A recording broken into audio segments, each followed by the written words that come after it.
ga Ajakguong ni rawa box na pagpura chingwin ngayon ina bolari po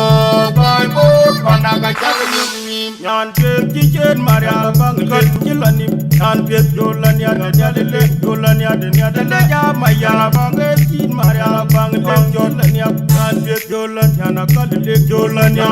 kichen maria bangat jilani yan jolan ya dalile jolan ya dalile ya maya bangat kin maria bangat jolan ya yan jolan ya nakadile jolan ya